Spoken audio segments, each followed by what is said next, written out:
welcome. If you're new, welcome. My name is Tonia Ricci, and on this channel I talk about my immigration experience. I post lifestyle and beauty tips.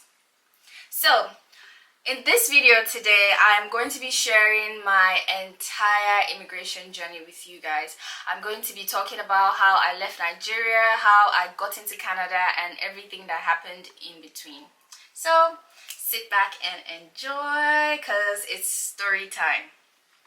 Let me see, where would I start from? Where do I begin? Let's begin from when I got admission. I got admission to study global business management at Mohawk College, and this was for September 2020.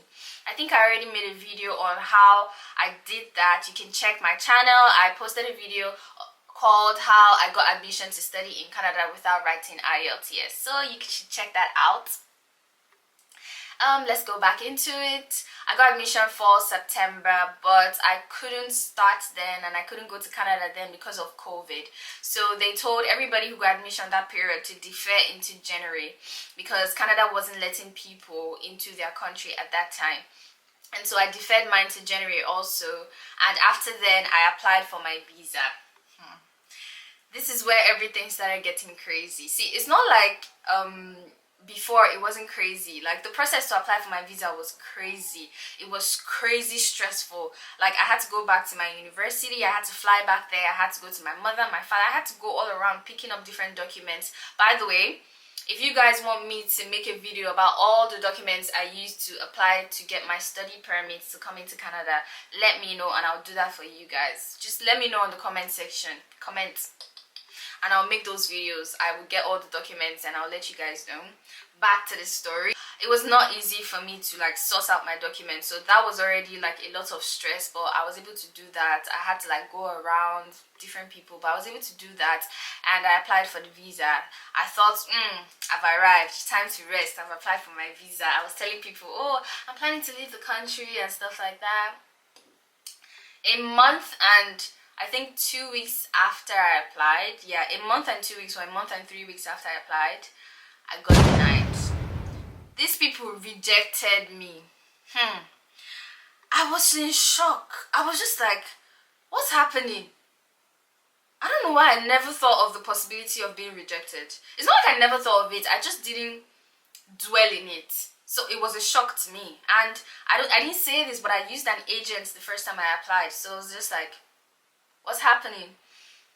I think I got this message. Yeah, I got this message on like a Thursday or on a Friday.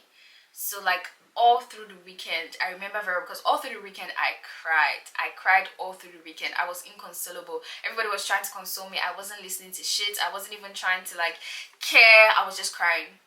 But I had some friends around me, and they encouraged me to like apply again. They kept telling me, don't just like fall down and stay down, get back up, apply again, try again. To be honest, if they didn't do that, I wouldn't have. Like, I was so depressed.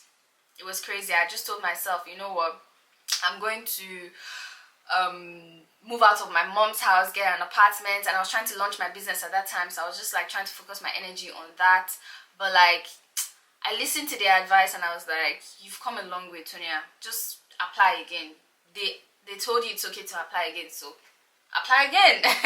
But this time I wanted to do things like different, because they told me that the reason they rejected me was because I did not provide convincing documentation or information that I was going to go back to my country after studies.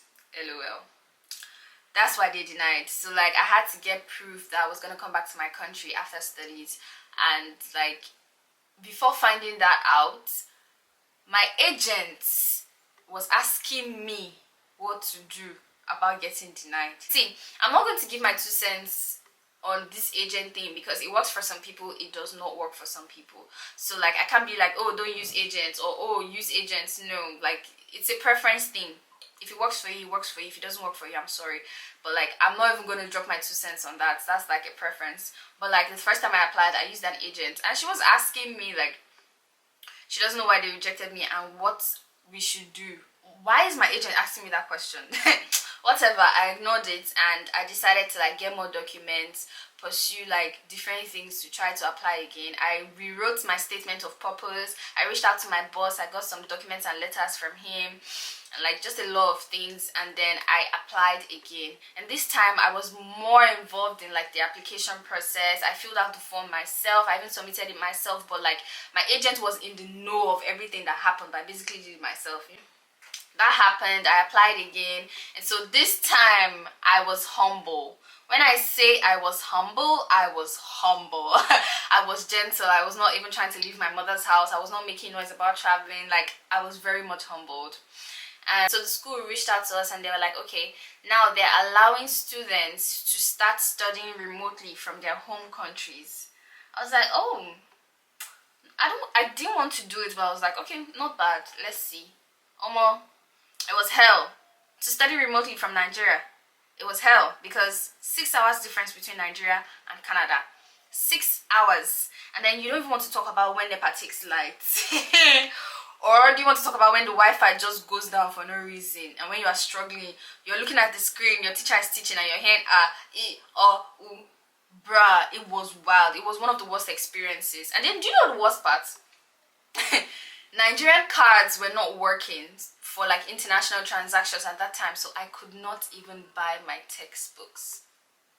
See, I had to reach out to like some friends I had outside the country so I could use their card to pay for the textbooks, and it was just very unnecessary stress. My god, it was so unnecessary. My Wi-Fi was finishing fast. I had to do another one.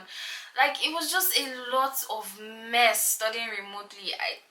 I'll be studying or having classes in the evening because of the time difference when I'm supposed to be doing other things. Like, it wasn't right. But like, I did it anyway. I was like, okay. So finally it got to the point where Canada started allowing people come into their country, and like people started going in, and my school gave like a deadline for a time where they wanted people to come in so that people could like come into class and like get into everything. My visa has still not come out. Mind you, I forgot something. The first time I got denied, I had already booked my flight, and I booked Egypt Air. I'm sorry, I booked Emirates. I don't know why I said Egypt Air. That's weird. I booked Emirates, and I had to cancel that ticket because I got denied. And these people took 6 months to refund my money. 6 months. See, story for another day. Anyway, back to the main story. I now had to like book my flight again. I booked my flight and I was waiting. I booked my flight to correspond with the dates that the deadline the school gave for everybody to come into Canada, because I mean, I've been studying already. I didn't want to defer my admission again. That was going to be crazy. So I booked the flight. I waited, no visa. I was just like, maybe these people are not going to give it to me again. So I started like, I don't know, I was depressed. I started like thinking of plan B and other things, and then I reached out to the school and I told them that I wanted to withdraw my application and get a refund.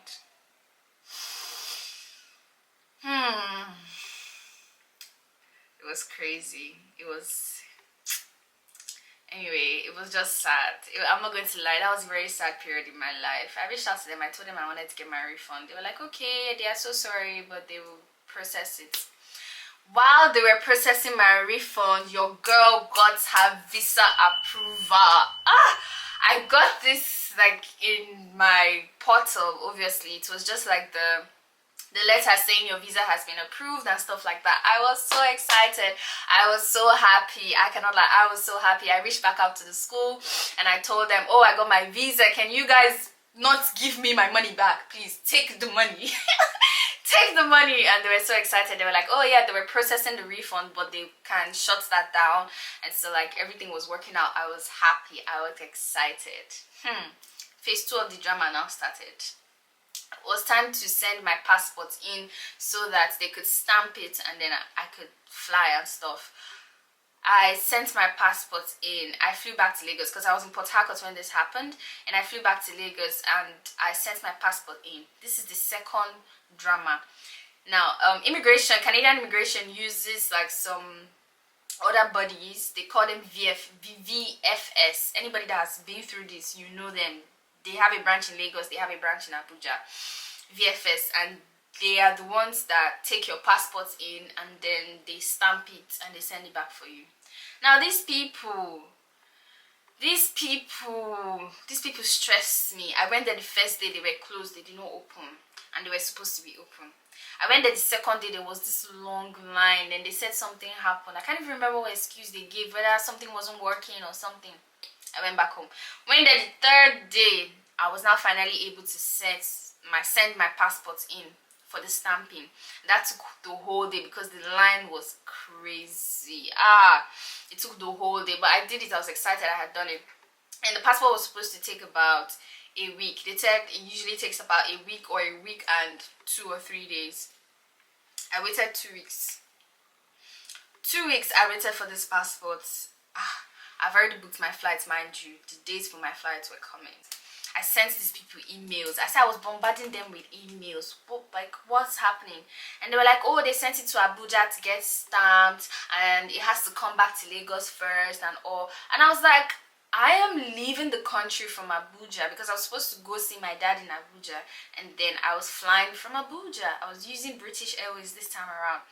So I was like, why can't I just pick it up when I get there and stuff? And they're like, no. Since I sent it from Lagos, it has to come back to Lagos. Guys, I waited patiently. I was like, okay. I waited. I was packing my things though. I was packing my things to leave the country and I was just waiting. 2 days before my flight to leave Nigeria, these people sent me a message that, oh, my passport will be coming in the next day. Can you imagine? 2 days before my flight to leave Nigeria, they sent me a message that my passport will be coming in the next day. I was like, how do I want to start cancelling my flights? Like, how do I want to postpone this flight? Like, what's going to happen? I know I've said that a couple of times, but you can imagine the frustration. Like, a lot of times during this immigration process, I just kept on asking myself, what's going to happen?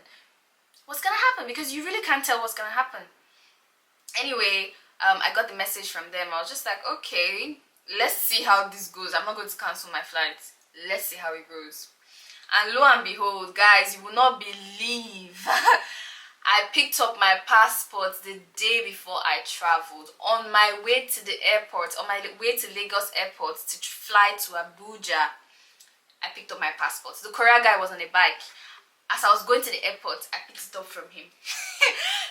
That has never happened to me in my life before. Things like that have never happened to me in my life before. It was crazy. I was like, wow, I actually took my passport from the courier guy on the bike while I was on my way to the airport.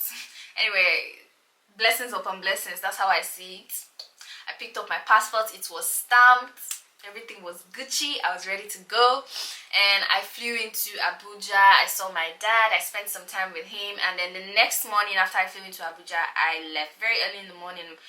My dad dropped me off at the airport and I got into the flight and I left. So the flight was nice. I mean, it's British Airways, it wasn't so bad. It wasn't so bad. The food was I'm sorry guys, see, I'm sorry, but like, this is the real me you're seeing. The food was not so bad. This is the third drama. So there was supposed to be like a transition flight. I was supposed to stop in London, Heathrow. I don't know if that's how it's pronounced. Nobody should come for me. Heathrow. I don't know. So that's where I was supposed to stop and get into another flight that would drop me straight in Canada. And we got to Heathrow Airport and I came down. You know, Nigerians now, we just follow the leader, follow the line. I saw people were going this way. I looked around, everybody was going this way, so I followed them and I went this way and I stood in line. I waited. By the time it got to my turn, the guy checked my passport, checked everything. I was like, what are you doing here? You're not supposed to be here. This is for people that are coming into the country. You have a flight that is leaving in 2 minutes. He told me, he was like, I think you're gonna miss your flight. I was like, what? I was like, oh my god, what? I was losing my mind. He was like, I don't even know how to help you. I didn't even stay to listen to him. I just packed my load, picked up my passport from him, picked up everything, my papers, packed my load, and I just left the line. I started looking for people around the airport and asking, oh, do you people know a flight going to Canada, the connecting flight going to Canada? And I finally found somebody that could help me. I was like the second to last or the third to last person that entered that flight. If you see me, I was running with my luggage, running with my bag. But I finally got into the flight, thank God. I think God was just on my side. I don't know. It was just on my side. But I finally got into the airport and I'm sorry, I finally got into the plane and I sat down on my chair. I met some nice people and the flight was also smooth, a little bit smaller than the first one, but it was smooth. And I landed in Toronto. Finally, we landed, we got into the airport and did all the processing. I got my study permits, I put my baggages through and everything.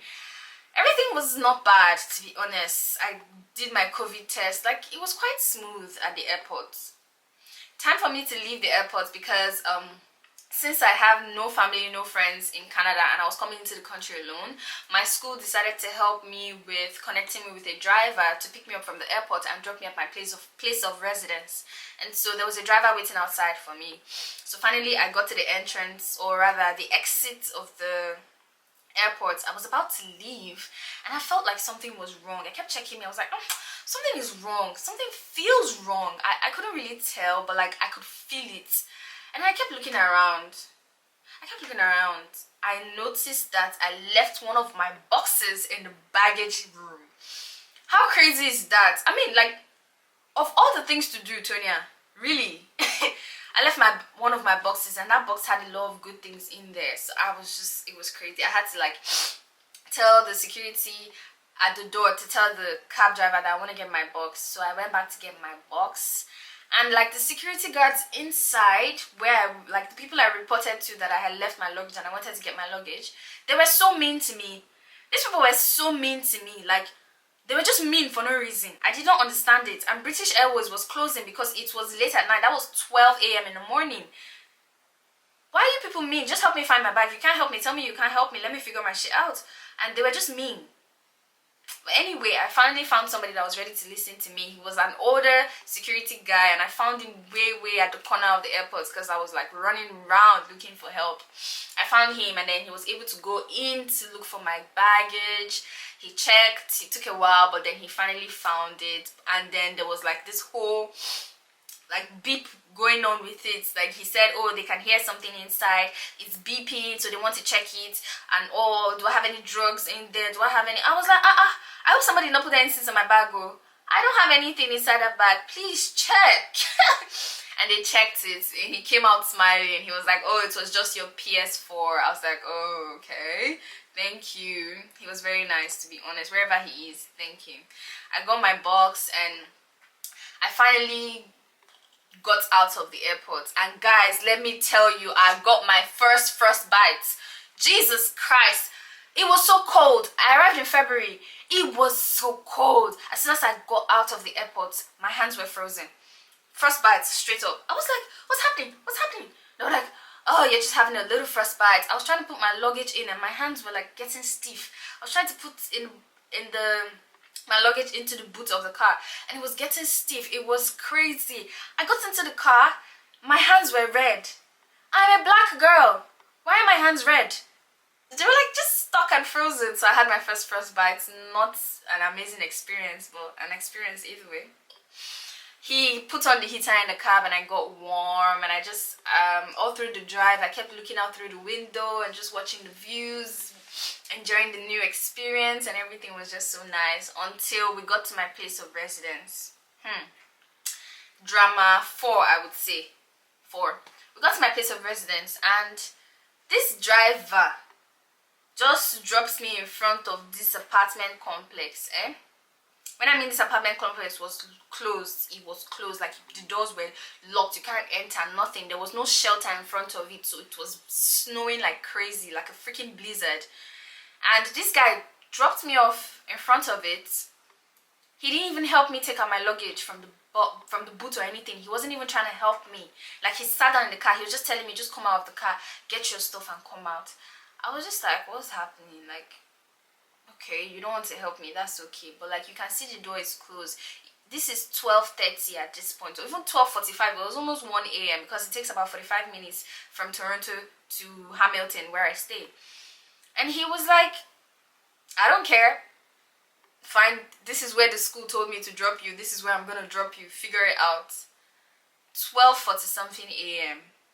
I was outside with my 3 boxes in the middle of a blizzard, just on the road, on the wet road. I was just standing there. It was dark, it was cold. I knew no one, I knew nothing, and I was just there. This guy left me there. And to make matters worse, I lost one of my AirPods when I was trying to come out of his car. There was snow on the ground, so I couldn't find it. So that happened. Now, I was outside my building. I couldn't call my family because I still had my MTN line in there. I couldn't call anybody. I didn't have a number. I couldn't reach out to the apartment people because I didn't have like a new SIM card to be able to call Canadian lines. I was just standing rather, in front of the apartment complex outside in the blizzard alone. See, that it was terrible. I was almost crying. But then God, my amazing Father, just sent this family. I think they were Arabs, and they were trying to come into the building. It was the man, his wife, and their little daughter.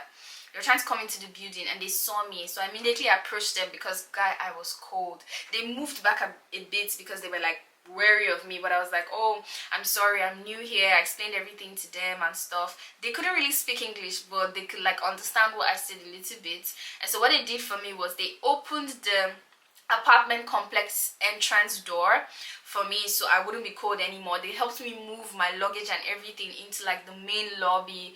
It was just, they were so nice. They couldn't even speak English, but they helped me out. They were so nice. They now called the caretaker for me of the apartment, and I got to speak with him on their phone, and that's how he knew I was in there, and he came to meet me. And he let me into the building. He showed me my apartment. I got into the apartment. It was empty. It was totally empty. There was nothing, not even curtains in this apartment. It was empty. The only thing in the apartment, which wasn't even really in the apartment, it was more like outside the apartment, and I had to move it in, was the bed that was ordered for me so that I could have a place to lay my head. That night, that was the only thing that was in the apartment. It was cold. There was no heater in the apartment. It was so cold. So I literally had to dress the bed that night, and then I lay on it, and I used my jackets, my clothes as blanket. Like I used them to cover my body. I doubled, tripled, fourpled. I just kept on adding, and that's how I slept that night. I was so cold. It was empty. I had nothing. It was crazy. But I woke up the next morning feeling energetic and excited. I was like, oh, I'm in Canada, yay! I woke up, and then it dawned on me. I arrived in the middle of COVID. I had to quarantine for 2 weeks. So for 2 weeks, I couldn't leave that apartment. I stayed inside that apartment for 2 weeks straight. And everything that I had to order online. Amazon, all my money. Water, food, duvet, every single thing I had to order online because I couldn't leave the apartment, because that was the law. That was like, every time I think about it, and I'm just like, I've come a long way. I have come a long way, and I'm so grateful to God. I'm so grateful to my friends and family and people that were there for me that period, because like when I finally got a SIM card, I was able to like call, and then like people were able to like help me, like talk to me, and like kind of like manage my mental. So like I'm very grateful for how far I've come. It was a crazy process, but I arrived safe and sound, and I'm grateful for it. That is my story, guys. I don't know, is there anything else to add? No, that's my story. That's how I left Nigeria and got into Canada, and everything that happened in between. I hope you enjoyed it, and please don't forget to like, comment, share, and subscribe. Till we meet again, have a wonderful day. Bye, honeys.